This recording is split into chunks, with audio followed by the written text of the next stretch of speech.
por mais esse dia, Pai. Tua palavra vai ser ministrada em nossos corações. Fala com o teu povo em nome de Jesus. Amém. Glória a Deus. Traz uma palavra aqui da parte de Deus para as nossas vidas. Está lá, abre aí sua palavra em Mateus 9, versículo 1. Abre aí a Bíblia de vocês. Vamos estar lendo a mensagem de Deus e estudar o que essa passagem diz para nós. Uma passagem tão importante, que é a passagem de Mateus 9, que está falando sobre a cura de um paralítico. Versículo 1 fala lá: entrando Jesus num barco, passou para o outro lado e foi para a sua própria cidade. E eis que lhe trouxeram um paralítico, deitado num leito. Vendo eles a fé, Jesus disse ao paralítico: tem bom ânimo, filho, estão perdoados os teus pecados. Mas alguns escribas diziam consigo: este blasfema. Jesus, porém, conhecendo-lhes os pensamentos, disse: por que cogitais o mal no vosso coração? Pois qual é mais fácil dizer: estão perdoados os teus pecados, ou dizer: levanta e anda? Ora, para que saibais que o Filho do Homem tem sobre a terra autoridade para perdoar pecados, disse então ao paralítico: levanta-te, toma o teu leito e vai para a tua casa. E levantando-se, partiu para a sua casa. Vendo isto, as multidões, possuídas de temor, glorificaram a Deus, que dera tal autoridade aos homens. Até aqui. Olha o que essa passagem está dizendo para mim e para você. Jesus, ele estava dentro de um barco, vindo de uma outra cidade, estava indo para essa cidade. Chegando lá, quando ele menos espera, ele vê o quê? Um paralítico. E esse paralítico estava ali reunido em meio a uma multidão.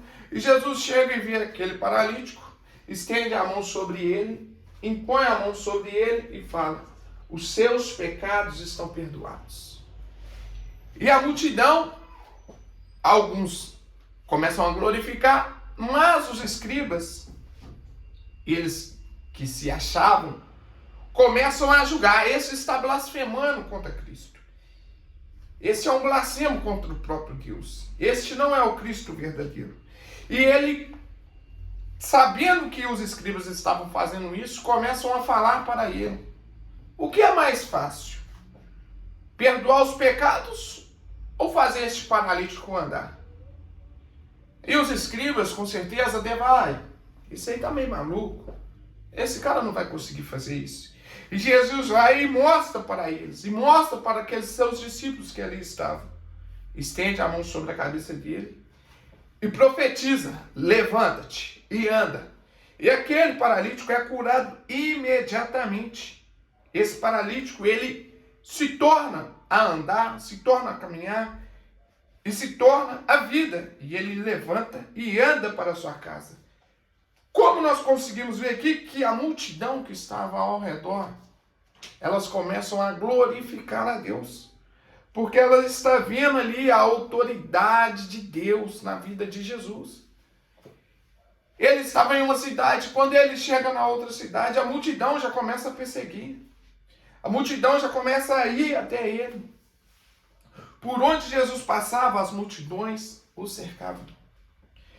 E Jesus, no versículo 9, vamos continuar lendo a palavra de Deus, disse: partindo Jesus dali, viu um homem chamado Mateus, sentado na coletoria, e disse-lhe: segue-me. Ele se levantou e o seguiu. E sucedeu que, estando ele em casa, à mesa, muitos publicanos e pecadores vieram e tomaram lugares com Jesus e seus discípulos. Ora, vendo isto, os fariseus perguntavam aos discípulos: por que come o vosso mestre com os publicanos e pecadores? Mas Jesus, ouvindo, disse: os sãos não precisam de médico, e sim os doentes. Ide, porém, e aprendei o que significa misericórdia. Quero e não holocaustos, pois não vim chamar justos, e sim pecadores ao arrependimento. Jesus, ele continua aqui a sua caminhada até chegar na sua casa. E ele vê Mateus. Jesus, ele já tinha alguns dos seus discípulos. Não eram os 12. Mas Jesus aqui, ele já tinha alguns discípulos, e aqui ele vê Mateus. E ele chega e chama Mateus. Ei, Mateus, vem me segue. E ele larga tudo imediatamente e começa a seguir Jesus. E Jesus, nessa passagem, ele começa a sentar-se à mesa, e as pessoas que estavam ao redor de Jesus eram as pessoas que estavam precisando de Jesus, porque as pessoas que eram os pecadores, os publicanos, eram aquelas pessoas que queriam viver o que Jesus tinha para elas. Aquelas pessoas, elas precisavam de Cristo. E elas se ajuntaram a próximo de Cristo. Elas queriam vivenciar isso com Cristo. Elas falaram, não, eu preciso conhecer esse Jesus de perto. Eu quero vivenciar isso. E os fariseus, eles começaram a julgar a Jesus. Olha lá onde que seu mestre está. Ele está comendo com o povo pecador, um povo que blasfema contra Cristo, um povo que julga ele, um povo que xinga ele. E logo em seguida Jesus fala com esses fariseus. Ei, meus amigos, os sãos não precisam mais de médicos, e sim os doentes. Uma forma bem clara de nos mostrar que Jesus está atrás de nós, pecadores, para que nós venhamos vivenciar o reino de Deus. Depois disso, Jesus, ele nos torna discípulos dele. Por isso que aqui ele fala com os seus discípulos. Ide, porém, o versículo 13, e aprendei o que significa misericórdia. Quero e não holocausto, pois não vim chamar justos, e sim pecadores ao arrependimento. Então eu e você, nós precisamos ansiar por isso, por essa misericórdia que nos alcançou. É isso que Jesus quer de mim e de você. Ele quer que nós tenhamos esse amor a Ele, de tal maneira que nós vamos aproximarmos de todas as pessoas que Ele nos mandar, nos enviar. E mais um versículo eu quero aqui trazer para vocês, que é o versículo 35. Versículo 35. E fala aqui, ó. Jesus ia por toda parte, fazendo o bem, a seara e os trabalhadores. E percorria Jesus todas as cidades e povoados, ensinando nas sinagogas, pregando o evangelho do reino e curando toda sorte de doenças e enfermidades. Vendo ele as multidões, compadeceu-se delas, porque estavam aflitas e exaustas como ovelha que não tem pastor. E então se dirigiu a seus discípulos. A seara, na verdade, é grande, mas os trabalhadores são poucos. Rogai, pois, ao Senhor da seara que mande trabalhadores para a sua seara. Até aí. Povo de Deus, esse capítulo aqui, ele fala algo muito grande e muito importante aos nossos corações. O quão é importante eu e você fazer o ID. Jesus deixa bem claro aqui para nós. Ele sai de uma cidade, chega em outra cidade. As pessoas estavam ali precisando dele, precisando de uma cura. E ele vê a fé daquelas pessoas junto com aquele paralítico.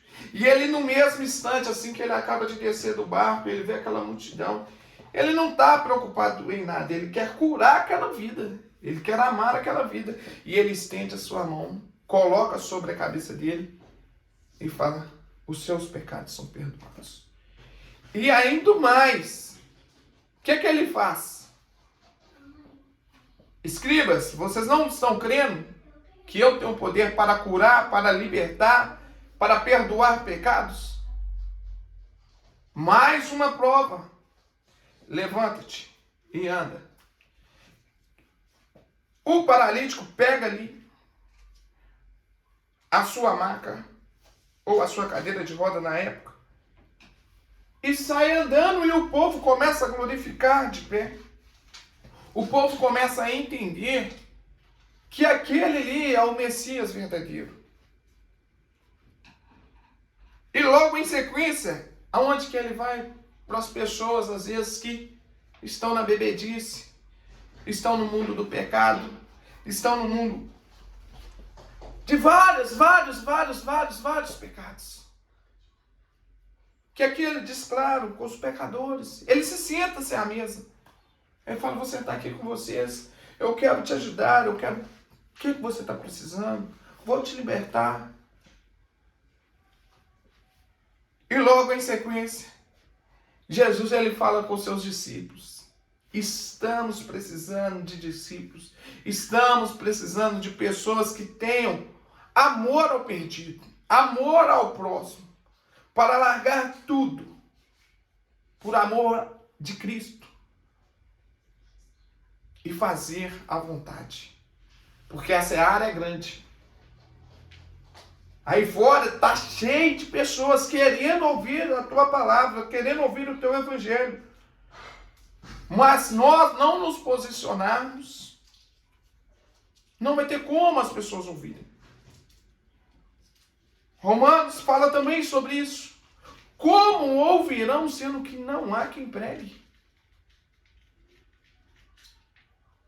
E eu tenho estudado bastante isso no longo da minha vida inteira.